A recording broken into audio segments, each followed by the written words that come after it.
All right, let's get right into it. If you have a website, there's probably one big question on your mind. How on earth do you rank on Google now that AI has completely changed the game?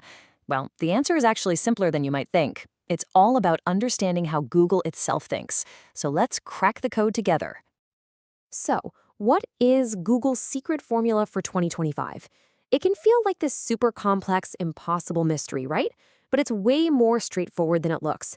The answer isn't buried in some technical manual. It's about understanding who Google really is at its core. And what is that core identity? It's simple. Stop thinking of Google as some mysterious black box algorithm. Instead, think of it as the world's biggest, most efficient digital librarian. And that mission is everything. Just like a real-life librarian, Google's one and only job is to sort through literally billions of web pages to find you the most helpful, the most accurate, and the most trustworthy answer to your question. Its entire system, everything it does, is built around that one simple goal. And here's basically how that librarian does its job in 3 quick steps. First, it crawls the whole internet to discover all the pages out there. Then it indexes them, stores and organizes them in its giant library. And finally, when you type in a search, it ranks all those pages to give you the very best result. And it's that last step, the ranking, where the entire world has changed. This brings us to probably the biggest evolution in the history of search. See, the librarian didn't just get a bigger library. It got a whole lot smarter.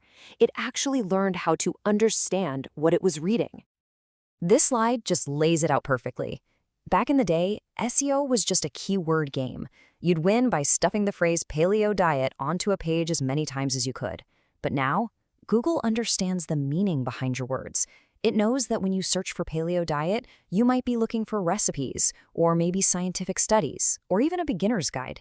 It's not matching words anymore, it's matching your intent. Now, this shift didn't happen overnight. It really started way back in 2013 with an update called Hummingbird. And since then, newer AI systems like BERT and MUM have given Google this almost human-like ability to understand nuance and context. The librarian isn't just cataloging books by their titles anymore. It's reading them and understanding the topics inside. So, if Google can understand topics on such a deep level, what does that mean for us? Well, it means that just pretending to be an expert doesn't cut it anymore. You have to actually prove it. Here's the bottom line. The new name of the game is topical authority. It's all about convincing that digital librarian that you are the single most knowledgeable, reliable, and helpful source on your subject. You have to become the go-to expert in your little corner of the internet. So how does Google figure that out?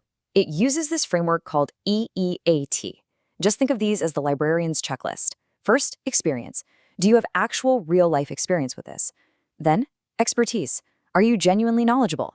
Next, authoritativeness. Are you a recognized voice in your field? And finally, trustworthiness. Can people rely on your information? You've got to signal all 4 loud and clear. Which, of course, brings us to the elephant in the room. If human expertise is the most important thing, where does all this AI-generated content fit in? Is it a brilliant shortcut to the top, or is it a fast track to getting ignored? Okay, let's look at what Google itself has to say. Their official stance is simple: quality over origin. In other words, they don't really care if a human or an AI wrote something. All they care about is whether it's high quality and helpful. That's it. But, and trust me, it's a very, very big but. But before we get to that but, I just want you to look at this number for a second. 74%. What in the world could that have to do with SEO and AI? That's the percentage of new web pages that contain AI-generated content, according to a recent study. This isn't some trend that's coming in the future. It's here, right now. The internet is being flooded with AI content, which is exactly why Google is suddenly so obsessed with quality. And here is that big if.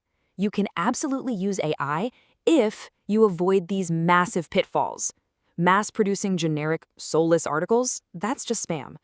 Relying only on AI means you're missing that real-world experience for EEAT. And if your AI starts making up facts, well, you've just destroyed the one thing you need most: trust. So, you see, AI isn't the Emmy, but it's not a magic bullet either. The winning formula isn't about choosing AI instead of humans. It's about using AI with humans. The best way to think about this is what we're calling the co-pilot model. Think of AI as your brilliant assistant.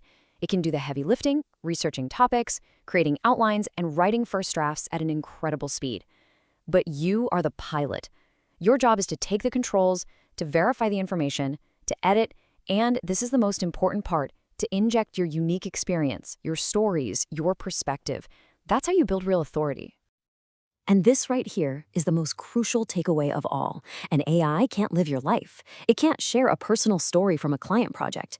It can generate information, sure, but only you can provide the real experience, expertise, authoritativeness, and trust. You provide the soul of the content. That is your unbeatable competitive advantage. So, where do you go from here? What's your next step? Honestly, the path to ranking high is crystal clear.